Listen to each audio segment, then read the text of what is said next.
Ce journal vous est offert par la BCDC.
Le vice-premier ministre et ministre de l'Intérieur, Adolphe Loumanou, a suspendu les plénières à l'Assemblée provinciale du Nord-Kivu jusqu'à nouvel ordre, ceci suite à la démission de certains députés de leur formation politique pour lesquels ils ont été élus. On va parler également sport dans ce journal. Coupe d'Afrique des Nations 2012, la Zambie a créé la surprise en battant 2-1 les Lions de la Teranga et en match d'ouverture, la Guinée équatoriale l'a remporté sur la Libye par 1-0. Les détails dans ce journal. Vous nous suivez à partir de Kinshasa. Bienvenue à tous dans cette édition du journal vous proposée par Télé 50. Le vice-premier ministre, ministre de l'Intérieur, Adolphe Loumanou, a suspendu les plénières à l'Assemblée provinciale du Nord-Kivu jusqu'à nouvel ordre. Adolphe Loumanou appelle à une exécution immédiate, a-t-on appris ce week-end, suite à la démission de certains députés de leur formation politique pour lesquels ils ont été élus. Les éléments de la police ont ainsi quadrillé samedi la salle de plénière pour empêcher aux députés d'y accéder. La session extraordinaire convoquée par le bureau de l'Assemblée provinciale ne s'est donc plus déroulée. Rappelons que la session extraordinaire suspendue par le ministre de l'Intérieur a été convoquée le 18 janvier dernier par l'Assemblée provinciale pour une durée d'1 mois. Après avoir enregistré des critiques qu'il estime inspirées par la méconnaissance des compétences respectives entre les différentes institutions et organismes intervenant dans le secteur des médias, le Conseil supérieur de l'audiovisuel et de la communication CESAC tient à éclairer la lanterne de l'opinion en précisant qu'il est chargé de la régulation du contenu des médias, tandis que les aspects administratifs et la réglementation relèvent du ministère de la communication et des médias. Concernant donc les dossiers des chaînes de télévision RLTV et Canal Futur TV, le problème de régulation est déjà conclu. La réouverture des signaux de ces chaînes ne revient pas à lui. Cette institution fustige au même moment la politisation de ces dossiers et confirme qu'il restera indépendant et neutre dans le traitement des dossiers de régulation. Et puis, en cette période de la révolution de la modernité, la RDC doit également compter sur sa réserve stratégique, initiée par M. Laurent Désiré Kabila. La réserve stratégique nationale générale produit et vend à ce jour des articles agricoles à des prix très abordables afin de répondre aux besoins sociaux de la population. Zoom sur les activités de cette structure dans cet élément.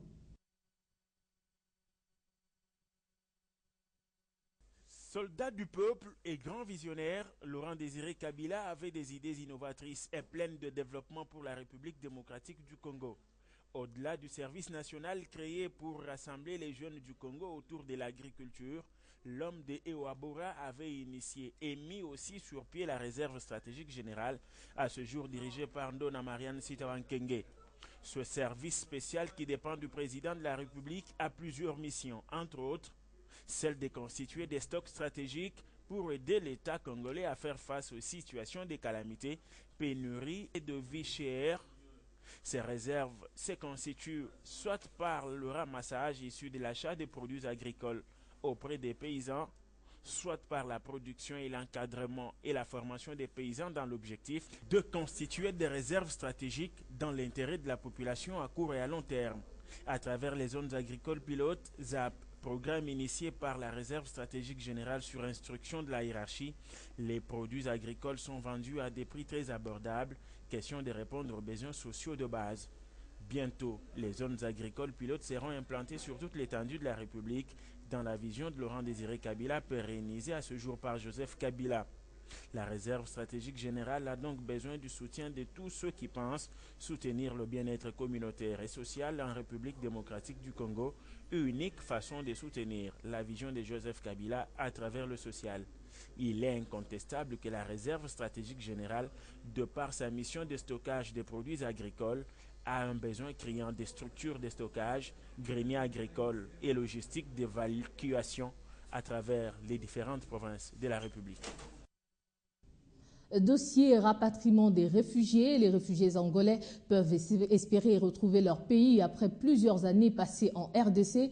Un groupe de plus de 200 basé au Bas-Congo a été rapatrié vendredi dernier vers l'Angola selon le Haut Commissariat des Nations Unies pour les réfugiés. Fabien Lumbala.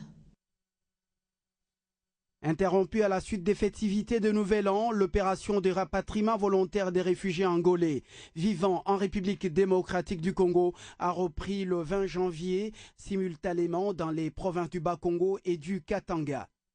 Selon le Haut Commissariat des Nations Unies pour les réfugiés, cette opération de rapatriement volontaire qui a commencé le 4 novembre a vu rentrer dans leur pays plus de 1500 réfugiés angolais vivant en République démocratique du Congo, dont plus de 1200 au Bas-Congo et plus de 200 au Katanga.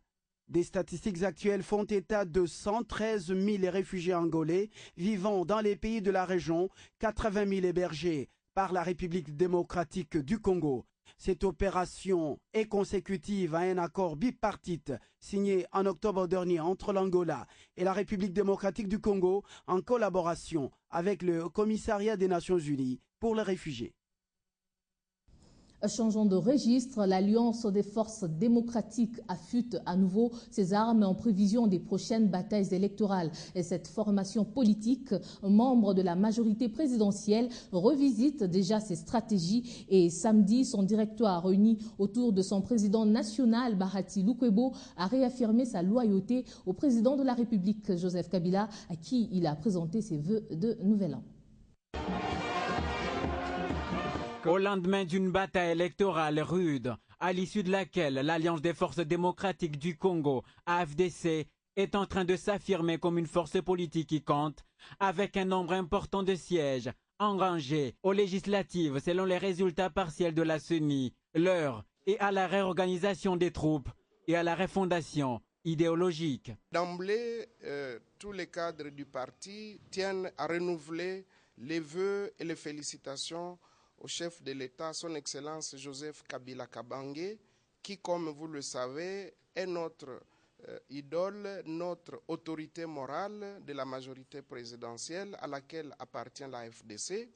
Et c'est l'occasion aujourd'hui de réaffirmer haut et fort notre soutien et notre loyauté à sa personne. Victime d'attaques et colportage des adversaires politiques malveillants via le média, Bahati Lukwebo a tenu à fixer l'opinion. Nous dénonçons la campagne orchestrée par certains adversaires politiques qui se servent de la presse pour publier des articles qui ne font que jeter de l'huile au feu dans la famille politique et qui cherchent à nous éloigner de l'autorité morale, son Excellence Joseph Kabila Kabange. Nous disons que tout cela ne va pas nous décourager. L'homme restait confiant quant à l'examen par la CENI des différentes réclamations des candidats députés du Sud Kivu. Nous avons confiance que la CENI va se ressaisir pour certains cas pour lesquels elle paraît être rigide, notamment le cas de Kabare, le cas de Kenge et d'autres.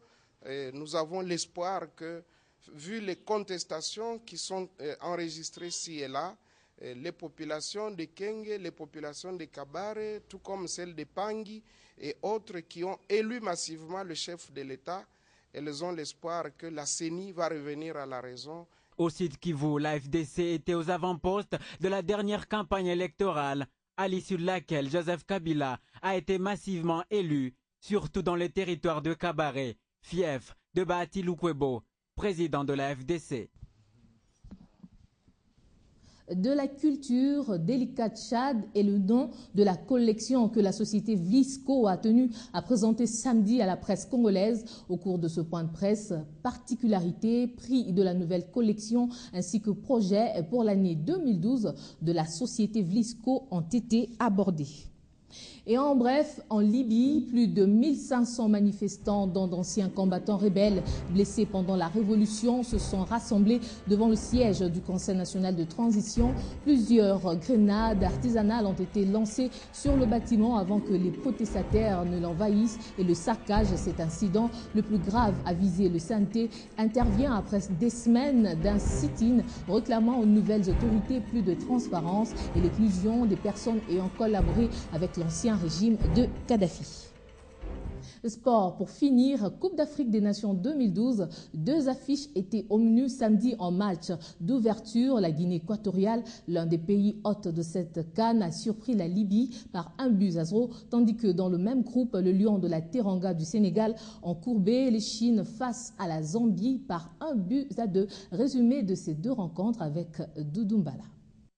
Pour sa première participation à une phase finale de la Coupe d'Afrique des Nations, la Guinée équatoriale a créé les premiers coups de tonnerre de cette édition en dominant les Chevaliers de la Méditerranée de la Libye par 1-0. L'unique but de la rencontre est arrivé à la 87e minute de jeu. Janvier Angel Balboa échappe dans les dos libyens pour placer les cuirs à la lucarne. Une victoire qui vient de marquer les esprits des Équato-Guinéens après les buts réfugiés à la 12e minute sur une position diffuseuse peu évidente. À seconde heure, les Lions de la Teranga du Sénégal ont effectué une mauvaise entame en s'inclinant par 1-2 devant les Chipolo Boys de la Zambie. Le coéquipier de Mamadou Niang démontre un manque d'efficacité patent jusqu'à permettre aux protégés d'Hervé Renard d'ouvrir les scores. Sur ces longs coups francs, Emmanuel Mayouka catapulte de la tête le ballon. Minute sur un coup de pied arrêté et déjà trouver un joueur qui se trouve seul devant le gardien et pour pouvoir... Les choses vont se compliquer 8 minutes plus tard lorsque l'international zambien du tout-puissant Mazembe, Renfort Kalaba, corse l'addition. À 2-0, les carottes étaient cuites pour les Sénégalais. Inscrit par Kalaba. L'équipe sénégalaise fait un réveil tardif en seconde période. Rentré en cours de jeu, Damien Ndoye réduit la marque en trompant Kennedy Mwene, les portiers zambiens. Le Sénégal devra donc relever la tête lors de la 2e journée s'il veut éviter l'élimination. Du Sénégal inscrit à un quart d'heure de la fin du match par Damien. Retenez que l'on jouera ce soir pour le compte du groupe B. La Côte d'Ivoire croise le Soudan à 17 h et le Burkina Faso en découdra devant l'Angola à 20 h. Voilà, c'est tout pour cette édition du journal. Merci de l'avoir suivi. Ne nous quittez pas, la revue de presse est tout de suite.